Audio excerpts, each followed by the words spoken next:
Eh bien, chers enfants, désormais l'heure de Jésus est arrivée pour de bon, c'est-à-dire le moment qu'il attend depuis qu'il est venu sur la terre.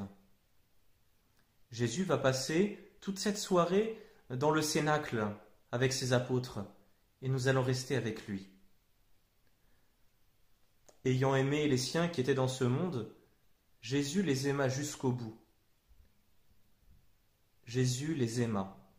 L'amour, c'est la raison qui nous permet de comprendre tout ce qui va suivre. Le repas du jeudi saint, l'agonie de Jésus au jardin des Oliviers, toute la passion de Jésus, sa mort, sa résurrection, tout s'explique par l'amour. C'est parce que Jésus nous a aimés qu'il est venu sur la terre pour nous sauver. C'est parce qu'il nous a aimés qu'il a été jusqu'au bout, qu'il a tant souffert. Et ce soir, vous allez voir quelle preuve immense d'amour il va donner à ses apôtres en plusieurs fois. Jésus est descendu sur la terre. Il était au ciel, il était dans le bonheur éternel, dans la joie de son Père, et il est descendu sur la terre. Mais il n'est pas descendu simplement pour être un grand roi, pour recevoir tous les honneurs. Il a voulu descendre tout au fond, pour aller chercher les personnes qui sont au plus profond, même ceux qui sont profondément enfoncés dans le péché. Non seulement il s'est fait homme, mais il s'est fait tout petit. D'abord petit dans la crèche, et puis ensuite comme un esclave. Quand il va mourir sur la croix, il va mourir comme un esclave. Et ce soir, déjà, il se fait serviteur. Avant la fête de la Pâque, sachant que l'heure était venue pour lui de passer de ce monde à son Père, Jésus, ayant aimé les siens qui étaient dans le monde, les aima jusqu'au bout. Au cours du repas, Jésus se lève de table, dépose son vêtement et prend un linge qu'il noue à sa ceinture. Puis il verse de l'eau dans un bassin et se met à laver les pieds des disciples et à les essuyer avec le linge qu'il portait autour de la taille. Alors, on va s'arrêter un petit peu là-dessus. Nous voyons Jésus qui vient finalement nous laver les pieds. Les apôtres ont été purifiés par Jésus et nous aussi. Jésus vient nous laver les pieds. Et juste après, il va y avoir la scène, il va y avoir la messe. Et Jésus vient nous laver les pieds. Comme si finalement, on a pu prendre son bain chacun chez soi, mais ce qui importe lorsqu'on vient chez Jésus, c'est que c'est Jésus qui nous purifie. C'est Jésus qui nous lave. Quand est-ce que Jésus nous lave quand on vient chez lui? C'est lorsqu'on va se confesser, lorsqu'il nous pardonne tous nos péchés, lorsqu'il rend notre âme toute belle, toute blanche, toute pure. Et Jésus nous lave les pieds. Il n'y a que lui qui peut le faire comme ça. Lorsqu'il leur eut lavé les pieds, il reprit son vêtement et se remit à table et leur dit « Comprenez-vous ce que je viens de faire pour vous ? Vous m'appelez maître et seigneur et vous avez raison, car je le suis vraiment. Mais si donc moi, le Seigneur et le Maître, je vous ai lavé les pieds, vous aussi, il faut vous laver les pieds les uns aux autres. C'est un exemple que je vous ai donné, afin que vous fassiez, vous aussi, comme j'ai fait pour vous. » Vous voyez, Jésus nous montre l'exemple. Il faut que vous aussi, vous soyez les serviteurs les uns des autres. C'est-à-dire de ne pas chercher à avoir toujours la domination, chercher à être le chef. Ou alors, si on est le chef, il faut être un bon chef. Et le bon chef, c'est celui qui est au service des autres. Il faut rendre service, faire attention à ceux qui ont besoin de quelque chose, ceux qui sont seuls, ceux qui sont tristes. Il y a beaucoup de services que nous pouvons rendre aujourd'hui. Et Jésus rajoute, « Je vous laisse un commandement nouveau, c'est de vous aimer les uns les autres, comme je vous ai aimé. » Aimez-vous les uns les autres, comme je vous ai aimé. C'est une des très grandes leçons du jeudi saint, de ce soir. Mais qu'est-ce qui est nouveau? Ça veut dire que, avant que Jésus vienne, les gens ne s'aimaient pas entre eux? Si, bien sûr. Et dans l'Ancien Testament, Dieu demandait déjà de s'aimer les uns les autres et d'aimer Dieu en tout premier, bien sûr. Mais ce qui est nouveau, c'est qu'on va pouvoir aimer les autres comme Jésus. Et que Jésus ne va pas simplement nous le demander, mais il va venir dans notre cœur pour nous apprendre à aimer. à donner comme Jésus, à tout donner, et même donner notre vie par amour pour les autres. On connaît plein de saints, de très grands saints, qui ont été tellement serviables qu'ils n'ont pas ménagé leurs efforts, ils n'ont pas ménagé leurs peines. Ils ont été les serviteurs de Jésus et des autres. Ils ont fait la joie des autres, ils ont exercé la charité sans cesse, et par là ils ont fait leur propre joie. Alors, autour de la table, il y a les apôtres. Et il y en a un en particulier qui va nous intéresser, malheureusement, car il s'agit de l'apôtre Judas. Alors Judas, Dieu l'avait choisi. Jésus était allé le voir, il avait demandé s'il voulait bien faire partie de ses apôtres, et Judas avait accepté. Et Jésus l'avait aimé, car Jésus l'avait choisi. Un apôtre, c'est-à-dire un de ses disciples plus fidèles, un ami même. Mais Judas, alors qu'il est aimé par Jésus, il va préférer l'argent. Et alors, on voit ça dans l'Évangile, à ce moment-là, Satan entra en lui. Vous voyez, le problème de Judas, c'est pas qu'au début il n'aimait pas Jésus, mais il ne voulait pas l'aimer complètement. Il ne voulait pas l'aimer totalement. Il ne voulait pas lui donner toute sa vie. Et puis, s'il fallait choisir entre Jésus et les plaisirs du monde, entre Jésus et l'argent, il n'avait pas le courage de rester avec Jésus.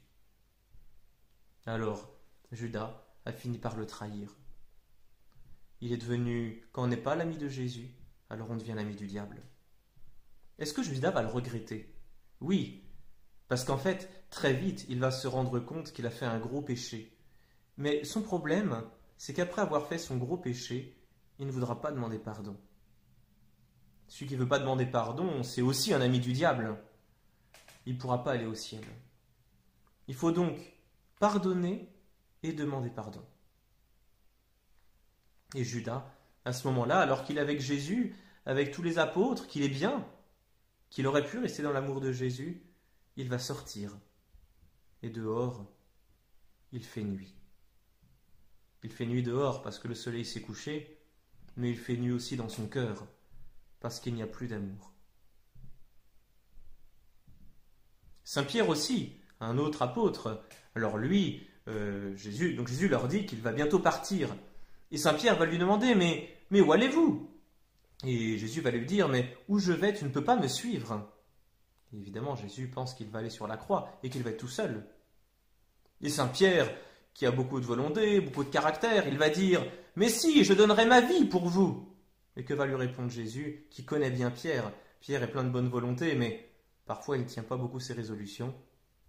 Jésus va lui dire, en vérité, ce soir même, avant que le coq ne chante, tu me renieras 3 fois. Ça veut dire que Saint Pierre sera un traître, alors qu'il promettait de suivre Jésus jusqu'à la mort. Mais Jésus sait que nous sommes faibles. Et même quand Saint Pierre l'aura trahi, Jésus lui donnera la possibilité de se racheter, de lui pardonner. Jésus est à la fois tellement heureux de passer ce dernier repas avec ses disciples et infiniment triste, parce qu'il sait que plusieurs vont l'abandonner. D'ailleurs, au pied de la croix, il n'y aura plus que Saint Jean. En attendant, les apôtres se sont réunis pour le repas de la Pâque. Alors, qu'est-ce que c'est que ce repas de la Pâque? C'est pas les œufs en chocolat, c'est pas la messe de Pâques. Avant Jésus, il n'y avait pas de messe. Avant Jésus, c'était la fête de la Pâque juive. Alors en fait, cette fête, vous le savez peut-être, avait été instituée par Dieu, qui avait demandé à Moïse de faire une fête pour remercier Dieu pour avoir délivré les Hébreux du pays d'Égypte. Donc vous voyez, c'était très ancien. Et Dieu avait dit comment il fallait fêter cette fête de Pâques. Il fallait prendre un agneau d'1 an, le faire cuire avec des herbes amères, du pain azime, c'est-à-dire du pain sans levain, ça ressemble un petit peu à nos hosties aujourd'hui. Et il fallait ensuite le prendre tous ensemble et finalement louer Dieu à cette occasion-là. Et Jésus va faire cette fête de Pâques, cette première fête de Pâques, l'ancienne fête de Pâques, avec ses apôtres. Il va manger l'agneau du repas pascal, et ensuite, qu'est-ce que c'est que cet agneau? Pourquoi avait-on demandé un agneau? Vous vous souvenez peut-être que Jésus, on l'appelle l'agneau de Dieu, comme si finalement il allait remplacer le sacrifice de l'Ancien Testament. Son sacrifice va être beaucoup plus grand, parce que manger un animal ou tuer un animal, ça ne pardonne pas les péchés. Mais Jésus, lui, il est l'agneau de Dieu, celui qui vient même effacer les péchés du monde et ouvrir les portes du paradis. Et c'est aussi pour ça que, après avoir mangé l'agneau avec ses disciples, tout de suite après, Jésus va instituer la Sainte Eucharistie, qui est beaucoup plus belle et beaucoup plus importante. Jésus va venir offrir lui-même sa vie pour nous sauver.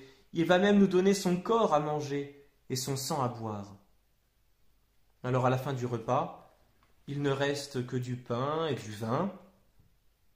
Il va prendre le pain, il va le rompre, c'est-à-dire qu'il va le mettre en morceaux, en petits morceaux. C'est-à-dire le partager, pour que tous ses disciples puissent en avoir un morceau. Parce que Jésus veut donner son corps à tout le monde. Et il va dire, ceci est mon corps, ceci est mon sang. À ce moment-là, le pain continue à ressembler à du pain, mais c'est plus du pain, c'est le corps de Jésus. Le vin continue à ressembler à du vin, mais c'est plus du vin, c'est le sang de Jésus. Le vin est vraiment devenu le sang de Jésus. À ce moment-là, on peut vraiment dire que Jésus a aimé ses disciples jusqu'au bout. Demain, vendredi saint, il va s'offrir en sacrifice. Mais ce soir, jeudi saint, il a déjà tout donné. Il a fait beaucoup de miracles pendant sa vie, il a donné beaucoup d'amour. Et maintenant, il a déjà tout donné, qu'est-ce qu'il va donner? Qu'est-ce qu'il lui reste à donner? Il lui reste son corps et son sang. Quelle marque d'amour! Demain, vendredi saint, il va donner son corps pour être frappé, pour être tué. Mais ce soir, jeudi saint, il nous donne son corps pour être aimé. Ce soir, Jésus a institué la Sainte Messe. Et à ce moment-là, vous savez, les apôtres ont tous fait leur première communion. Et Jésus va même plus loin. Il dit à la fin, « Vous ferez cela en mémoire de moi. » Qu'est-ce que ça veut dire? Ça veut dire que les apôtres auront la possibilité de faire comme Jésus. C'est-à-dire de prendre le pain et le vin et d'en faire le corps et le sang de Jésus lui-même. Ils pourront célébrer l'Eucharistie, ils pourront dire la messe. C'est un honneur, c'est une joie immense pour eux. Aujourd'hui, jeudi saint, mes chers enfants, c'est la fête des prêtres. Il faut beaucoup prier pour les prêtres, pour qu'ils soient de bons et de saints prêtres, qu'ils soient de vrais amis de Jésus. Pour qu'ils puissent célébrer la messe avec leur cœur toujours très pur et pour qu'ils apprennent aux hommes à aimer Dieu. Et si Dieu vous appelle à devenir prêtre un jour, alors il faut lui dire oui, avec beaucoup de joie, avec beaucoup d'amour, parce que c'est la plus belle mission qui puisse exister sur la terre. C'est un cadeau de Jésus et on devient les grands amis de Jésus.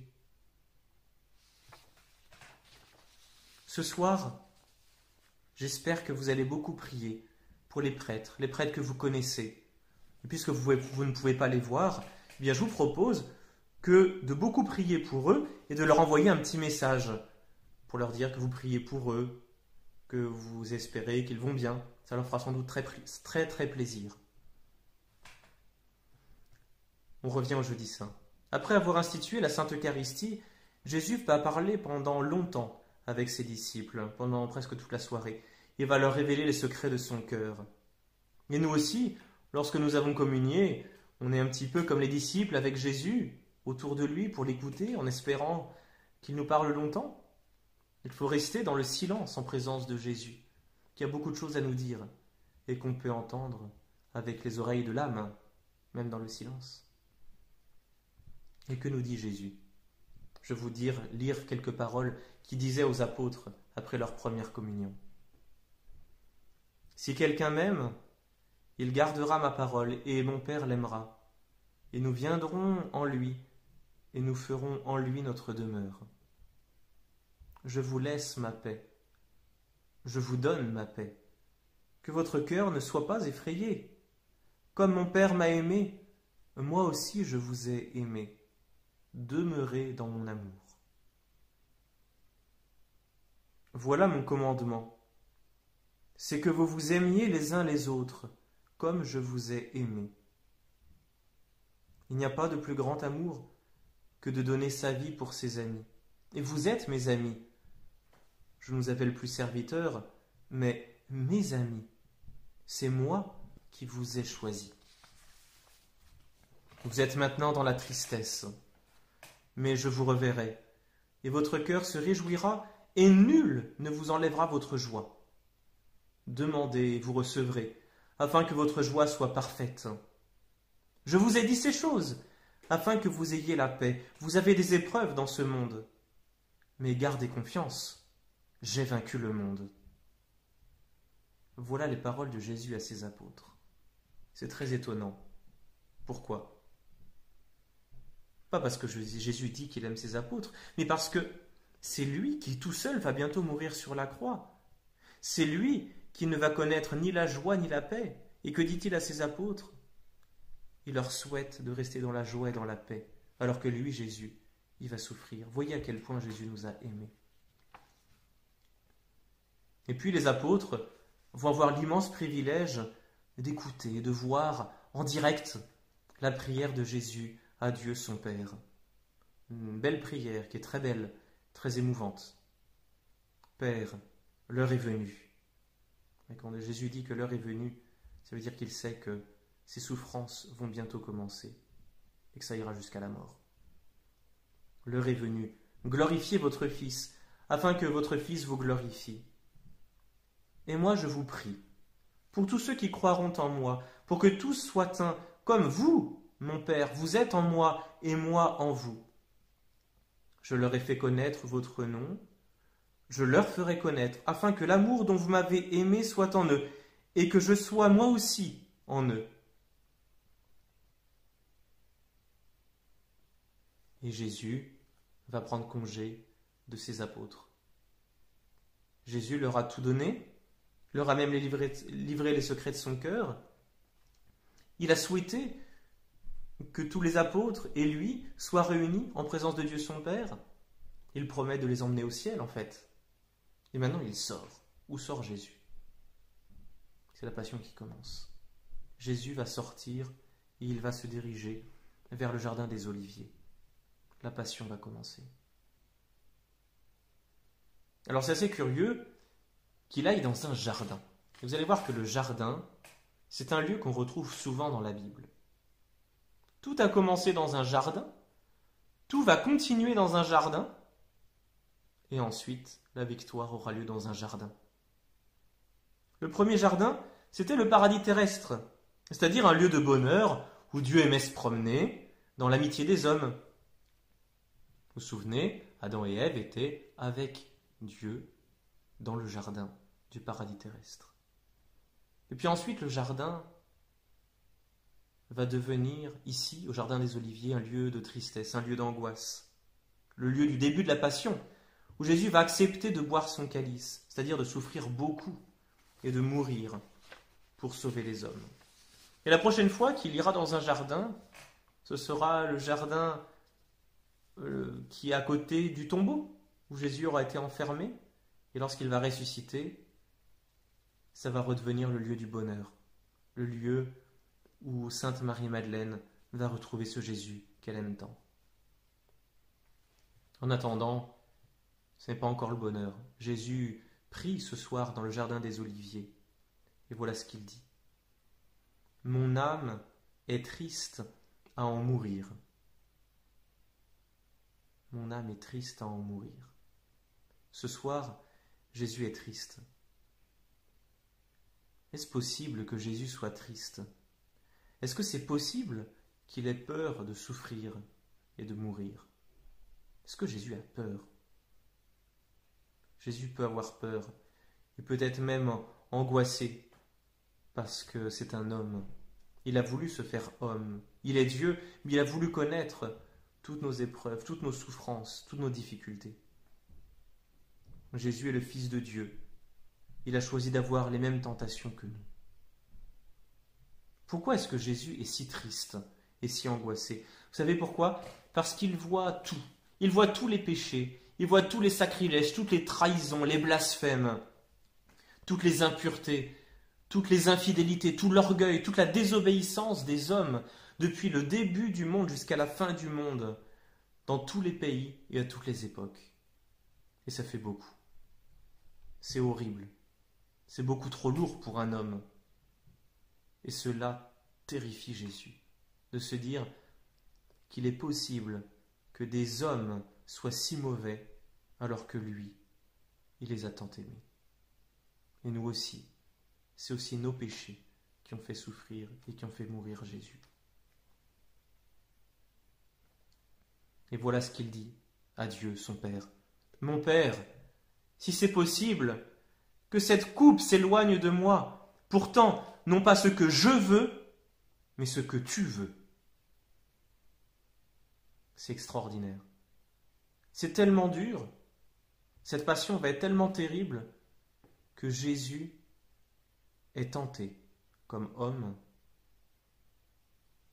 de ne pas accepter de suivre cette passion. C'est trop dur de sauver les hommes. Et il va dire à Dieu, mais c'est votre volonté la plus importante.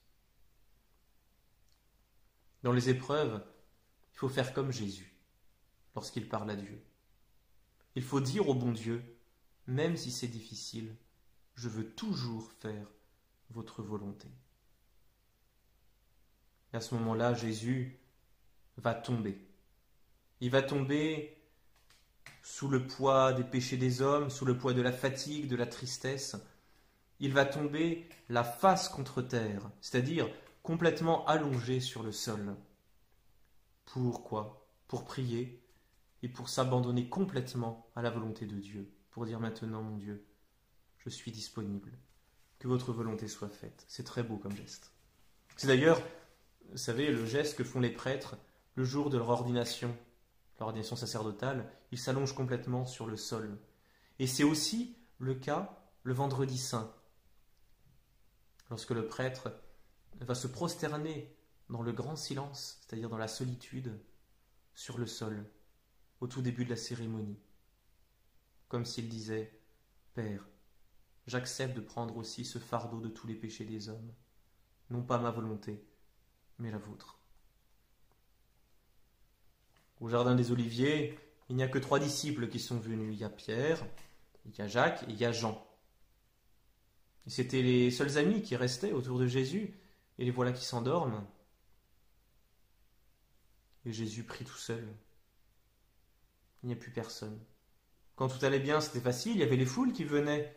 Lorsqu'il multipliait les pains, qu'il donnait à manger à tout le monde était content, tout le monde venait. Jésus avait beaucoup d'amis.